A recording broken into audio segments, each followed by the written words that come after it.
What is up, guys? This is Genetic Minority bringing you Monday Night Raw review for 11/24/14, night after Survivor Series, where quote unquote the landscape of WWE has changed. But Monday Night Raw hasn't. So, we open up Raw with the Authority, i.e., Triple H and Stephanie McMahon. They come out, start cutting themselves a nice little heel promo about how Monday Night Raw is going to fail without them and go right to the toilet and yada yada yada yada yada. Basic heel material. It's not bad. It's just, it's what you expected them to come out to do. But they get interrupted by Daniel Bryan, who comes out just yes chanting all in their face, getting in Steph's face, getting in Triple H's face, right all up in his schnoz, that big schnoz of his, and just yesing them right out the building. Of course, we cut back from commercial, and we find out that Daniel Bryan is in charge of the entire show. And he calls out the rest of Team Authority, i.e. Jamie Noble, Joey Mercury, Seth Rollins, and so on and so forth, the people who were part of Team Authority last night. And he's put them all up in a list and litany of different matches that he's got planned for them out throughout the course of the entire night. The first of which being Mark Henry versus Ryback, and that's actually the first match of the night. Ryback squashed Mark Henry. That's it. That's all you need to know about it. He beat him. He ran down the ramp, beat him down. Then cut to commercial, come back. Mark Henry's all dazed and confused, eats a meat hook clothesline, and is pinned 1, 2, 3.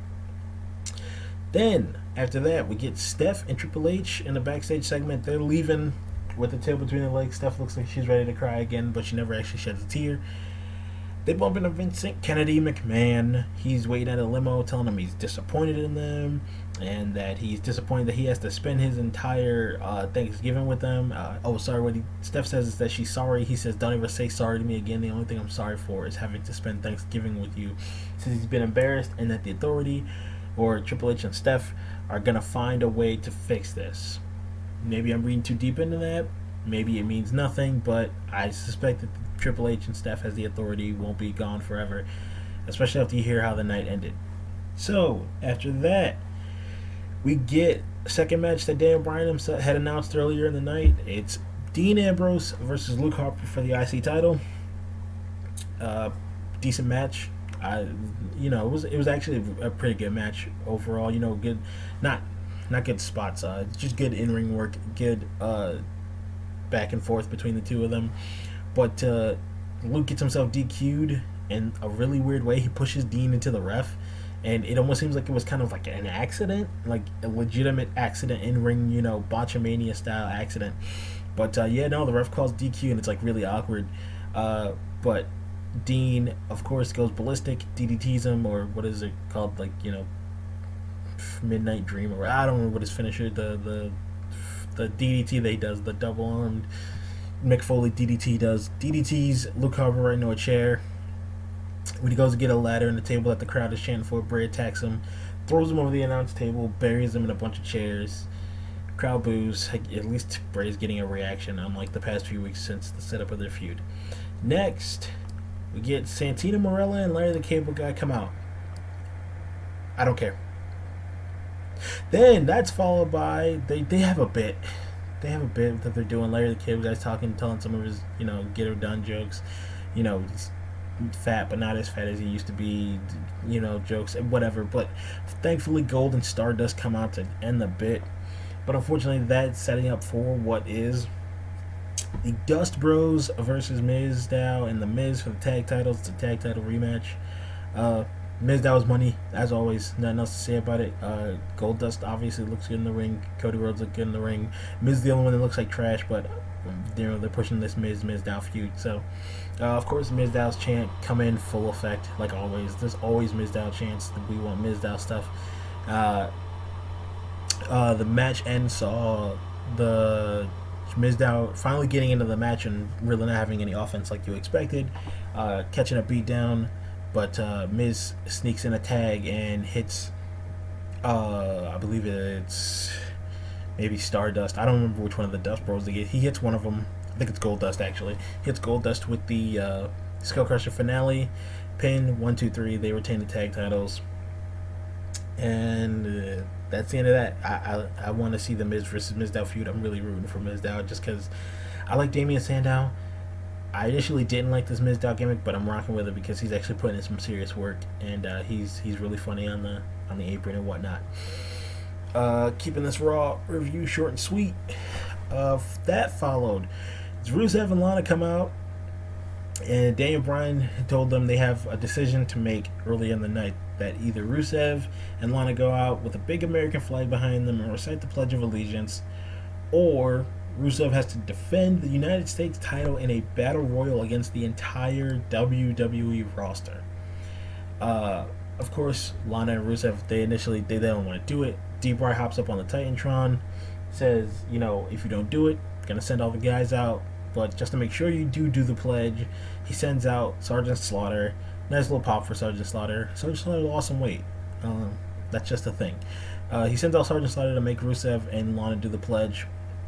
He eventually gets Lana to start doing the pledge, which I thought is really adorable. Listening to Lana be like a sad little Russian girl, it was adorable. Weird, but adorable. Slaughter does, he gets her to start saying the pledge, and eventually, though, Rusev gets mad, takes the mic out of her hand, throws it down, says in Russian that they're not going to do the pledge and not to embarrass them and all that other good stuff. Goes to go square off with Sergeant Slaughter. He's got him backed up in the corner. You think he's about to fight, but lo and behold, Jack Swagger comes to the rescue, beats down Rusev, puts a little half of a Patriot lock on him, and Rusev runs away like a typical modern day heel and talks trash. Technically, he never said the pledge, so I'm just curious as to when that battle royal is going to happen for the U.S. title. Technically, he broke the rules. She said like 3 lines of the pledge. Fandango versus Justin Gabriel is the next matchup. Nobody really cares. There's CM Punk chants during the match, which I just thought was annoying. First and foremost, I'm a huge CM Punk fan, but he's not coming back. He's writing Thor now. I like Fandango's new ring attire. He actually looks like a dancer. I wish the time he was gone, he would spend taking dance lessons to really make his gimmick seem on point. But, he's got Rosa, and Rosa Mendez is hot. So, yeah, Fandango gets the win on Justin Gabriel. Justin Gabriel coming out rocking what looked like Ultimate Warrior pants. Like, the color scheme was crazy, like something like Tyson Kidd would wear. Tyson Kidd was in the show later tonight. So, yeah, Fandango gets the win. Looks good. Like always, looks good in the ring. Hopefully they have something prepared for him. Next, we get Big Show coming out, smiling and waving. He's going to explain why he KO'd John Cena for the LOL. Cena lost last night. And he comes out, he's trying to beg for the crowd's sympathy and really milking it. Says, he made a mistake and that, he panicked and that he's got a medical condition and he's a giant. That's why he's a freak in nature. It's a medical condition, blah, blah, blah. He cuts a little heel promo. Eventually, of course, the crowd doesn't buy it. They boo him. And he goes on to start yelling at the crowd, telling them they don't know his life and what it's like and blah, blah, blah, blah. No one cares. It's the Big Show. No one cares. But what I did care about is the fact that they were not setting up Cena versus the Big Show again.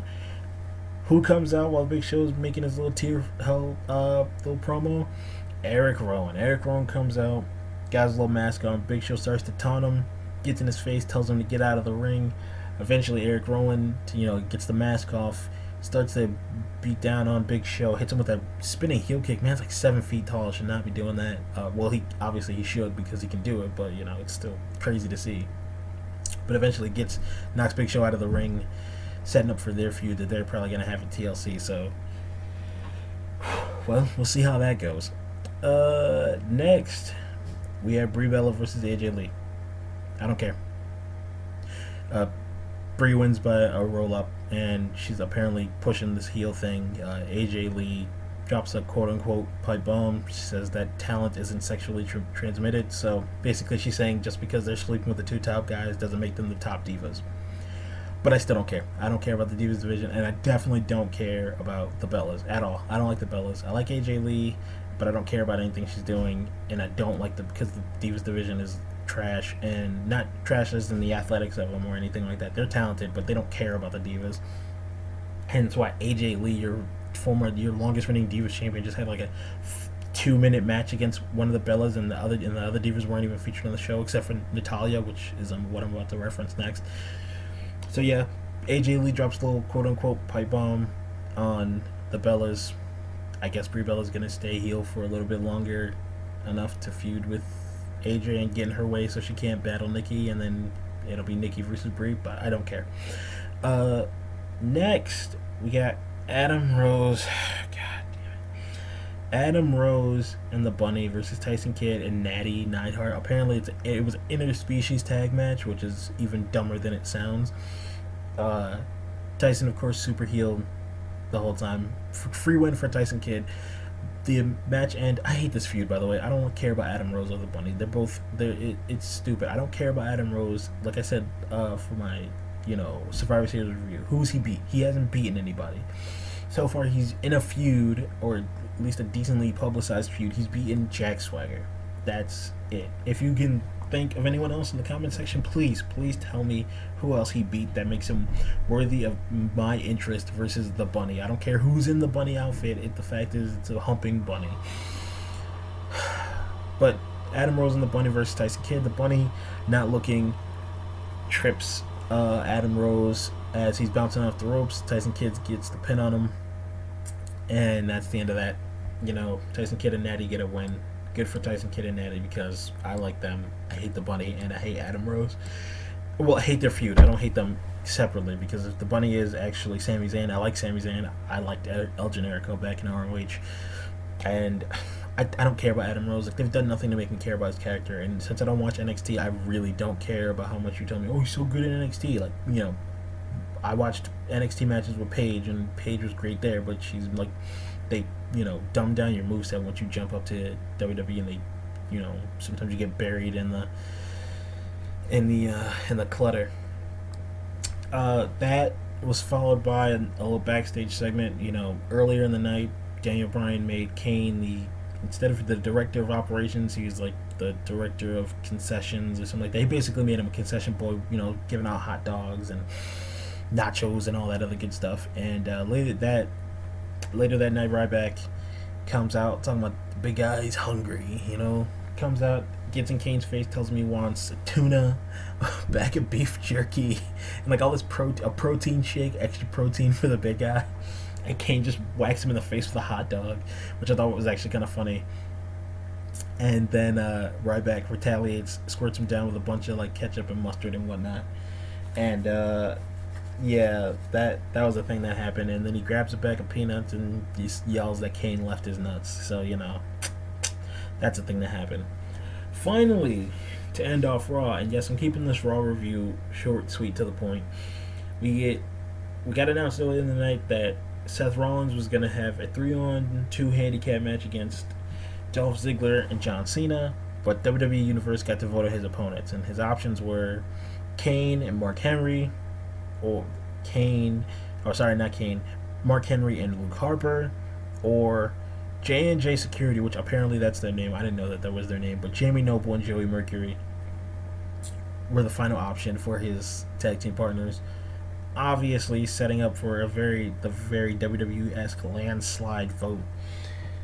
They get the landslide vote for J&J Security.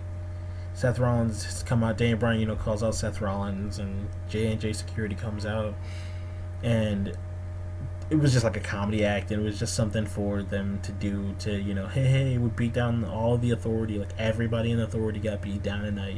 Kane got his justice. Blah blah blah. Mark Henry got beat down, even, Luke Harper got beat down, technically, and now J&J Security and Seth Rollins get beat down. The end of the match, it saw LOL, Cena wins. So, Jamie Noble and Joey Mercury hop in the ring, get super kicked, and attitude adjusted in the ring, and Cena gets the pin over Jamie Noble. I believe technically he was the legal man. But Seth Rollins tries to run away. Daniel Bryan grabs him, tosses him back in the ring, eats the mean attitude, a super kick into an attitude adjustment by John Cena, and you think, yay, Daniel Bryan comes in, starts the yes chants, and what do we get?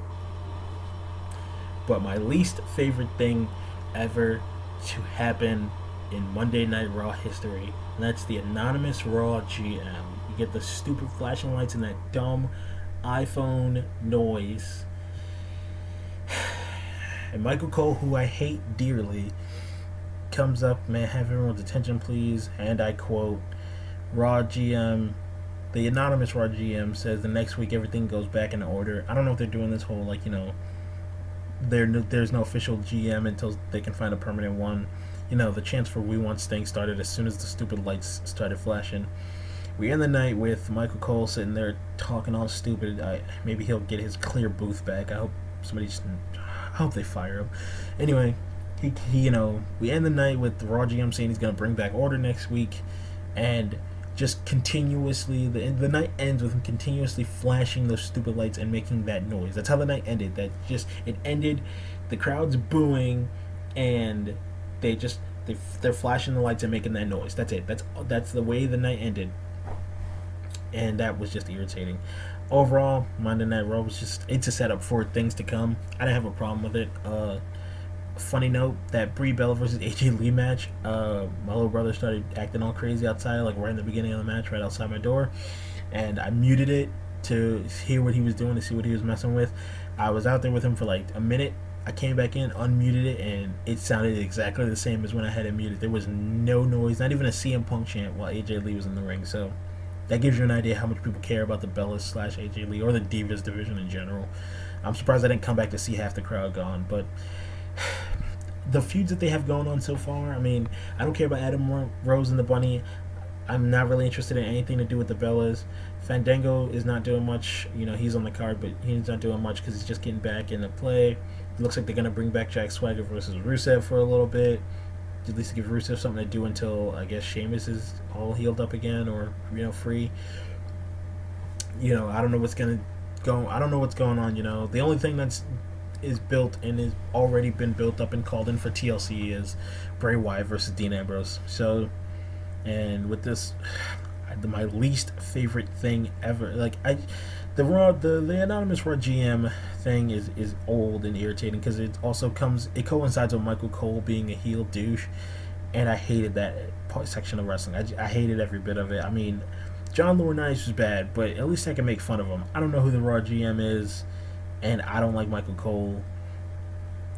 It's just, God. You know what? I'm not even going to talk about it. Down in the comment section, you guys can talk about all you want. I'll be in there too if anybody feels the need to comment on this video. Other than that, I'm done. Peace.